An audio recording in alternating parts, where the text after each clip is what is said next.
게이밍 노트북 하면 떠오르는 이미지가 있습니다. 크고 두껍고 무겁고 전원 어댑터까지 챙기면 사실상 이동식 데스크톱에 가까운 제품들을 말이죠. 그런데 레이저 블레이드 시리즈는 오래전부터 조금 다른 길을 걸어왔습니다. 게이밍 노트북도 얇고 단단하고 고급스러울 수 있다는 걸 보여준 대표적인 라인업이었죠. 2026년형 레이저 블레이드 16은 그 방향을 한 번 더 밀어붙였습니다. 두께는 14.9mm로 레이저 블레이드 시리즈 역사상 가장 얇은 게이밍 노트북입니다. 여기에 최신 인텔 코어 울트라 9 프로세서와 RTX 5090 랩톱 GPU 240Hz OLED 디스플레이로 업그레이드 됐죠. 안녕하세요, 신화코리아 윤현종 기자입니다. 오늘 만나볼 제품 레이저 블레이드 16 2026년형입니다. 우선 디자인부터 살펴보겠습니다. 레이저 블레이드를 처음 만져보면 가장 눈에 들어오는 게 바로 이 얇은 두께입니다. 16인치 게이밍 노트북인데 측면을 보면 꽤 날렵합니다. 14.9mm라는 숫자는 그냥 스펙표에서만 돋보이는 게 아니라 실제로 책상 위에 올려놨을 때도 체감됩니다. 외관은 레이저 블레이드 특유의 정제된 느낌을 그대로 가져왔습니다. 알루미늄 유니바디 셰시에 블랙 컬러 마감, 상판 중앙에 레이저 로고까지 화려한 게이밍 노트북이라기보다 고성능 크리에이터 노트북처럼 보이는 쪽에 가깝습니다.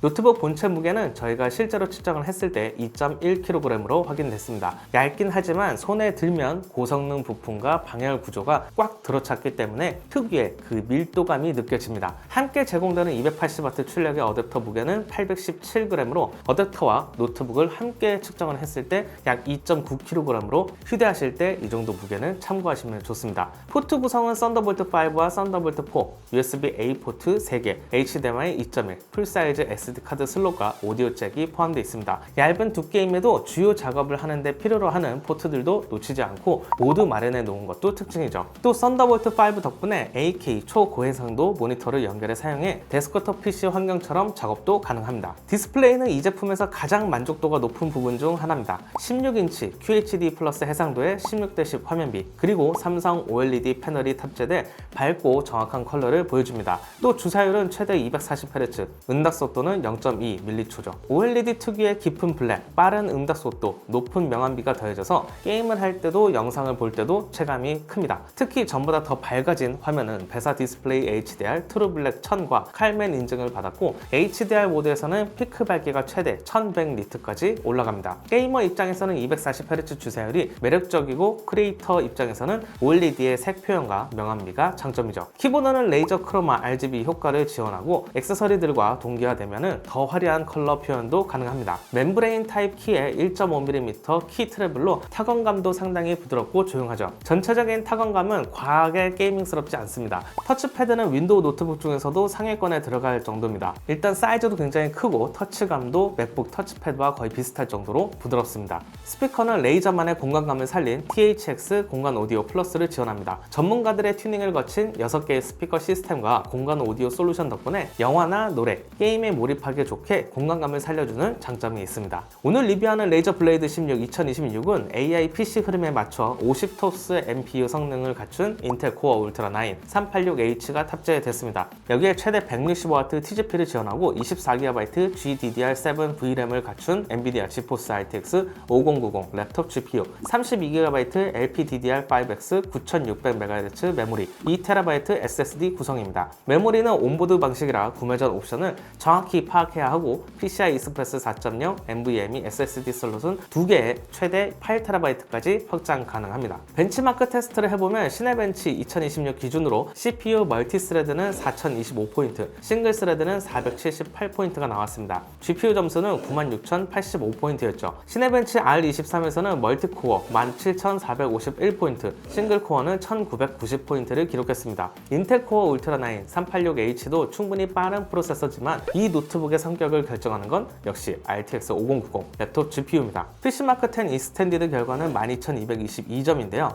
생산성 점수가 17,761, 사진 렌더링, 영상 편집을 보는 디지털 콘텐츠 크리에이션이 13,023점, 게이밍은 26,850점으로 크리에이터 작업과 게이밍 모두 높은 점수를 보였습니다. 3D 마크 파이어 스트라이크는 36,429점을, 그래픽 점수 51,492점이 나왔고 타임스파이는 총점 21,022점에 그래픽 점수 22,840점을 기록했습니다. 레이트레이싱 성능을 보는 포트로얄은 15,381점, 평균 71.21프레임을 기록했죠. 게임 테스트 결과도 인상적입니다. QHD 플러스 해상도에 그래픽 옵션을 높게 설정하고 테스트를 진행 진행을 했을 때 섀도우 오브 더 툼레이더는 평균 183프레임을, 포르자 호라이즌 6는 최고 높음 옵션에서 평균 84프레임, 익스트림의 레이트레이싱까지 더하면 평균 51프레임을 방어했습니다. 사이버펑크 2077은 옵션별로 큰 차이가 있었는데 울트라 옵션에서 평균 153프레임, 가장 무거운 레이트레이싱 오버드라이브에서는 평균 81.41프레임을 기록했습니다. 레이트레이싱 오버드라이브는 여전히 노트북 GPU에 상당히 부담이 큰 옵션인데 이 얇은 블레이드 16에서 평균 80프레임대를 보여줬다는 건 RTX 5090 랩톱 GPU의 힘을 확실히 체감할 수 있는 부분입니다.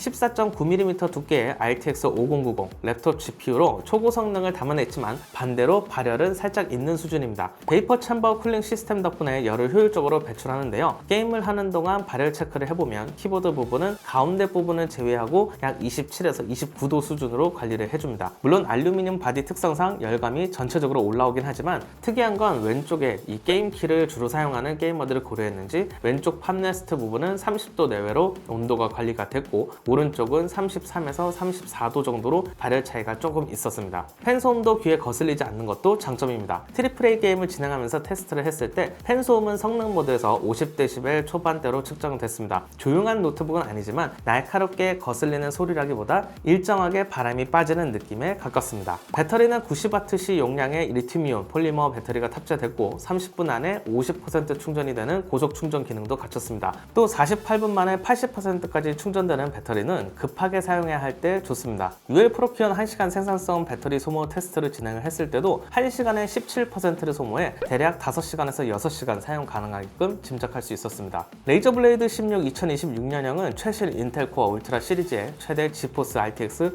5090 랩톱 GPU를 탑재하고도 가장 얇은 14.9mm 두께가 인상적인 노트북입니다. 16인치라고 믿기지 않을 정도로 얇고 가볍죠. 그리고 삼성 OLED 패널이 들어가면서 높은 내구성과 함께 정확한 컬러를 보면서 게임도, 작업도, 그리고 최대 240Hz 주사율까지 가능해졌습니다. 물론 레이저 블레이드만의 고유한 특징들 덕분에 가격이 저렴하다고 볼 수는 없습니다. 가성비 게이밍 노트북을 찾는 분들에게는 추천하기 어렵죠. 집에서만 게임을 할 거라면 더 두껍고 저렴한 고성능 노트북이 더 합리적일 수도 있습니다. 하지만 게임도 하고 영상 편집도 하고 외부 미팅이나 출장 작업까지 한 대로 처리해야 한다면 이야기가 달라지죠. 레이저 블레이드 16 2026은 얇은 두께, 고급스러운 마감, 삼성 OLED 디스플레이, 풍부한 포트, 그리고 플래그십 GPU를 하나로 묶은 프리미엄 게이밍 노트북입니다. 오늘 만나본 레이저 블레이드 16 2026 영상은 여기까지입니다. 궁금하신 내용이 있으시다면 아래 댓글로 남겨주세요. 저는 다음에도 재미난 제품을 가지고 찾아뵙겠습니다. 그럼 안녕히 계세요.